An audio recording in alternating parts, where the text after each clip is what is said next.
Welcome back to ReadingBear. Today, we will take a look at some new ProRevenge stories. And if you enjoyed my content, please don't forget to subscribe to my channel and post some bear emojis in the comments.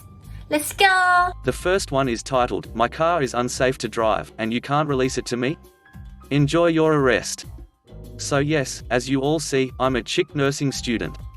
I'm also 30, a military vet, army, and have always done approximately 90% of the work on my vehicles. The only things I can't do are balance tires. I don't have the tools, and some of the large work that requires things like cherry pickers and whatnot, again, I don't have the tools. So, like any good vehicle owner whose vehicle has sat for a long period of time without being driven, after getting back from a 6-month mobilization that left my little Toyota State Route 5 truck sitting in dry storage, I went through and did maintenance.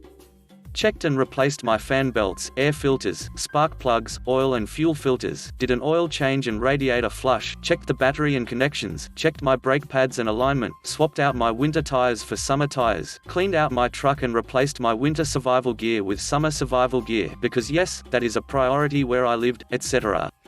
Last but not least, I added injector treatment to my fuel tank, filled my tank, and took my truck to have the tires balanced by a Les Schwab tire place.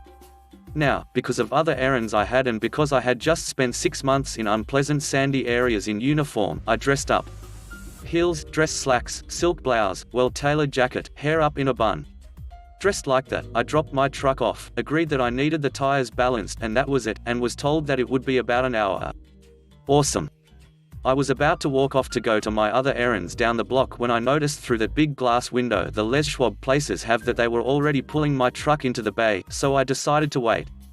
And being the interested person that I am, I watched as 2 guys started to pull my tires off my truck, and a third, the man who had taken my keys and agreed that I was only asking for my tires to be balanced, sat in the driver's seat jotting down notes on a little notepad. After about 10 minutes, the third guy with the notepad came back inside and walked over to me and explained that, during his free assessment of my vehicle, he found a lot of safety issues that needed to be corrected. Like what? I asked him. Well, it's like this, he responded. And then proceeded to rattle off a list of 10 or 12 items from his notepad that he had noticed in his free assessment.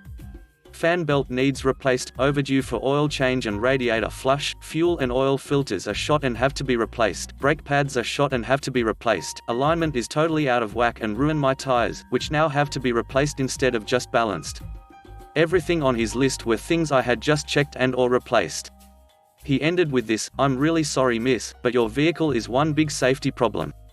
I can't release it to you to drive in the condition it's currently in." Keep in mind, not only had I just done all this work, most of it on his list, but he had never once opened the hood of my truck. You can't look at the majority of what I have listed here, or that he had on his list, without opening the hood of the vehicle. After a moment of consideration, I asked him how much he thought it would be to make it roadworthy. He screwed up his face and did some math in his little notebook. A rough estimate? $3,700.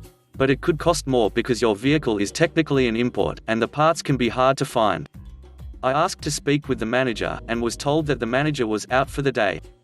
I then responded with, "So you're telling me that, unless I get $3,700 worth of work done on my vehicle, you can't release my vehicle to me, the rightful owner, because it isn't safe or roadworthy?" Yes. He continued on with this babble of apologies and explanations in a sly, fakely apologetic condescending tone, and asked if there was anyone I could consult with about a repair this large, or if there was anyone who could give me a ride home. I asked him to give me a couple of minutes, and walked out into the parking lot and got on my phone out of earshot from him or his mechanics, who were still balancing my tires. And promptly got on the phone with the sheriff's department. When I explained everything to the officer, he promised to be out in 15 minutes to help me clear the matter up. I walked back inside and told that mechanic, with the sweetest smile I could conjure, that I would have someone here presently to help me with the matter. I also asked him for the list of repairs needed along with his quote so I could discuss it with my friend, who would be arriving shortly. He happily handed me the evidence to his arrest and even signed his name on it for me, so that I could get in contact with him if I needed more than today to consider the repairs and costs. The cherry on top of the whole thing was, the absent manager walked in just in time to see the employee get handcuffed, and I got a free tire balance service because of what the now former employee tried to pull. The next one is titled, Scream at Me Until I Cry. My dad will take away your marriage, your home, and your job. The backstory: after 20 years of marriage, my parents got divorced. I was 17 and chose to live with my dad. About a year later, Dad decides to start dating again. He meets this lady who we'll oh so creatively call BF. I like BF on the spot. She's pretty, she's friendly, she's funny, and we both love Disney movies, cats, and tea. Her kids and grandkids are pretty awesome, too. BF has a minimum wage job as a stocker at a chain store that uses a bullseye at its logo. She loves this job and refuses to get another. This will be important later. It's a whirlwind courtship and she and Dad get married after 3 months. I'm iffy on that, but Dad's happy, so I grin and bear it. We move out of our cozy apartment and into a nice trailer with BF. It's going okay, until she decides she wants a dog. Dad does not like dogs, and I'm admittedly more of a cat person, but BF wants her puppy and we agree. She goes to the pound and picks the ugliest Chiweenie I have ever seen in my life. Don't get me wrong, I love Chiweenies, but this one just looked off. We'll call this dog Cuttlebug, because she was one. The clerk who sold Cuttlebug told Dad and BF she was well-behaved, housebroken, and just wonderful. I didn't have a job, so I stayed home taking care of things. That's how I found Cuttlebug was not, in fact, housebroken. She also liked to raid the trash. She didn't like to play either. She was sweet, she liked to run, she liked to cuddle, but that was it. I got tired of cleaning up trash and dog shit, pee in the trailer, so I took BF aside and told her, nicely, what was going on with Cuttlebug. Several times. Nope, suddenly, BF did not find me an ideal roomie. I was admittedly lazy, but rather than take me aside and say, learn a groot, quit the bullshit and do your share of the housework like a regular, sane person, or even resort to a decent revenge, like putting the dirty dishes in my bed, she decides to let the irritation build up until she explodes. Almost literally. Screaming and swearing at me at the absolute top of her banshee lungs, attacking my personality, my intelligence, and my mental health issues. And there's nothing wrong with her baby, I'm just acting like a spoiled brat because I didn't get to choose the dog myself. Trying to reason with her is pointless. Anything I try to say in my defense, she twists into an attack on her or her precious fugly garbage chomping mutt. The first time I was shocked. The second time on, I started crying. Not noisy sobbing like I was prone to, just terrified, utterly silent tears. One time, I grabbed my purse and ran out of the trailer in a panic because I couldn't take any more of her abuse. My dad is non-confrontational, so he just sat there in silence for the most part when BF flew off the handle, slowly getting fed up. Eventually, we'd both had enough. BF starts shrieking at me again, over what, I forget, and when I try, again, fruitlessly, to reason with her, she cuts me off, accusing me of not letting her talk during these discussions. I, foolishly, reply as gently as I could, I'm letting you talk now. Her response? Oh. You're letting me talk now? I don't need your ducking permission to speak, and more insults. The revenge I've had enough. Now, I'm a polite person, but I was politer back then. The worst swear word I would say was hell. I looked BF dead in the eye and yelled out as loud as I could, would you stop screeching at me? My word choices aren't going to be perfect. I'm not a diplomat. She actually shuts up and stands there bug-eyed as I unload the bitterness of months of abuse onto her, calling her out on her atrocious treatment of me, and admittedly a few choice names as well. When I stop, she looks at Dad and says, I've had enough of this disrespect. Kick her out or we're getting a divorce. Dad looks at her, then me, and says, grab a change of clothes and your medication, kid. We're out of here. See you in court, BF. She just stares at him stupidly, in complete disbelief, as he walks to the bedroom to pack. She literally could not fathom that he would choose his daughter of 18 years over his so of 6 months. We pack, grab my cat, and GTFO. As we're looking for a motel, I demand to know why Dad didn't tell her to GTFO, as there's no way she can afford that trailer at minimum wage. He told me, part of it is I just wanted out. I couldn't take her yelling at you anymore. If you hadn't yelled at her tonight, I would have. The other part? You're right. She can't afford that trailer by herself, and we all know it. What? Holy crap. My dad is a nice person and hates confrontation. Tries to resolve everything as peacefully as he can, even if it means grabbing the short end of the stick, and by doing just that, he ducked her over. After maybe a week at most, we'll be moving back into our cozy little apartment complex that's close to everything and where the staff loves us, while she's going to try to stay afloat out of pride and fail. And fail she did. When we came to get the rest of our stuff a few days later, we found a very unhappy Cuttlebug in a kennel. BF did not like for Cuttlebug to be kennelled. We also noticed that the kennel had a removable bottom for easy cleaning. Cuttlebug had shoved it out and shit on the floor. A few months after the incredibly volatile on her part divorce, BF was unable to keep up with her bills and had to quit her much-loved crappy job to move in with her son, his wife and their 3 kids, all under 7, over 300 miles away. A year later, she sent Dad an email telling him she was doing well. His response, "Why the hell you think I would care?" She never responded. I love my daddy. The next one is titled, "Don't Want to Be Reasonable? Watch Your Event Go Under." I worked for an events hire company. We supplied everything from AV to display stands, fencing, staging, etc. So I worked with an organizer that was looking to host a beer and wine festival. We had multiple meetings and provided far too many quotes and prices, but eventually, it paid off and she signed off to work with us. Fast forward about 2 weeks later, I have had little contact from her, which was very unusual.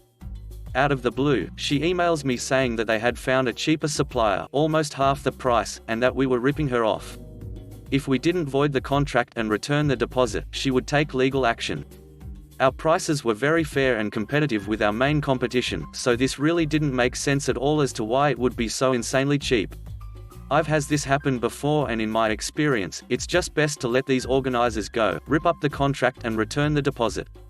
If you force them to work with you, it becomes an absolute nightmare and just isn't worth it in the long run, as you work with these people for months leading up to the event. The event was still a while away as well, so I was confident I could fill in the spot with another.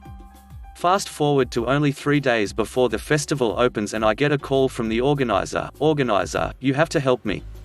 "It's organizer." Me, sure, what's up?" "Organizer, the supplier has arrived to install and the equipment is unusable. The marquees are ripped, displays can barely stand up, and they didn't bring any AV. It's a disaster."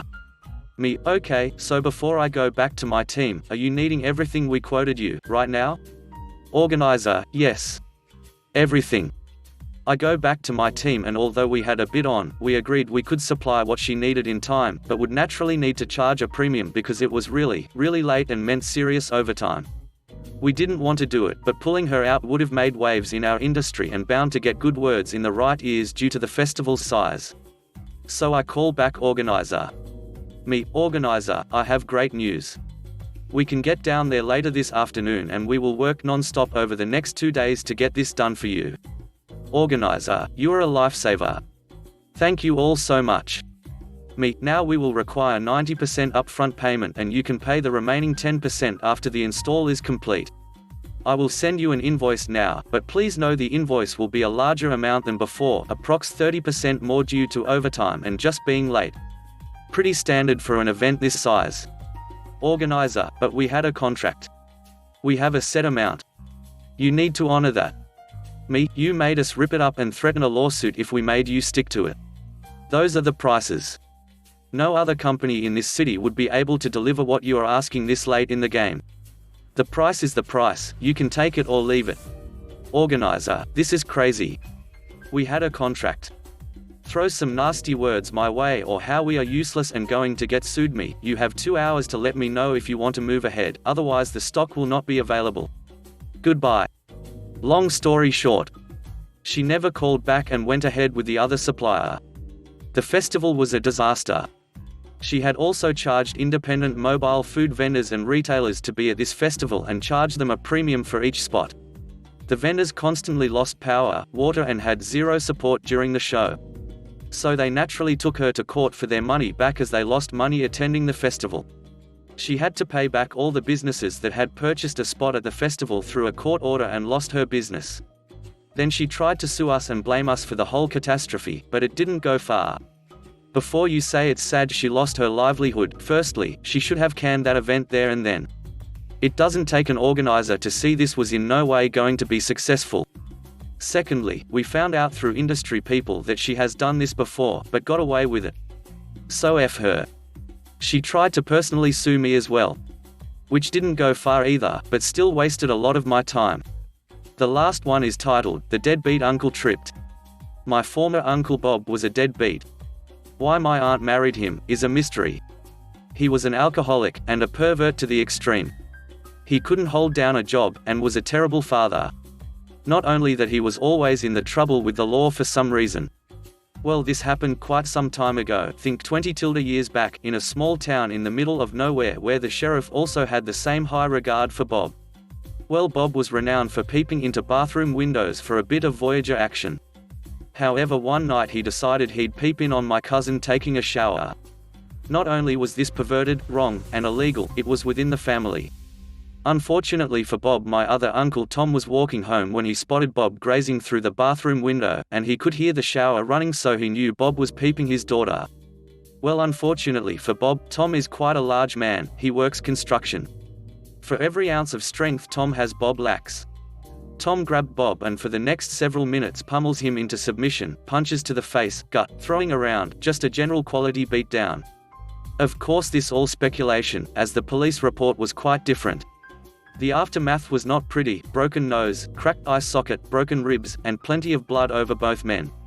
Of course, the sheriff, who is well acquainted with Bob, is called in. The sheriff arrives a few minutes later and sees Bob on the sidewalk, obviously in pain, and he sees Tom. It's obvious there was a fight. So the sheriff walks up to Tom and says, "What happened here?" Tom starts to go off and the sheriff stops and says, "Now Tom, it appears to me as if Bob came over and tripped. Is that what happened?" To which Tom responded, "Indeed it was." The sheriff turned around, looked at Bob and said, "Bob, it appears as if you tripped and fell, and I'm going to take you to the hospital." Bob learned his lesson, recovered, was divorced, and we haven't seen him since. After the divorce, he limped around for a while after that. Thanks for listening.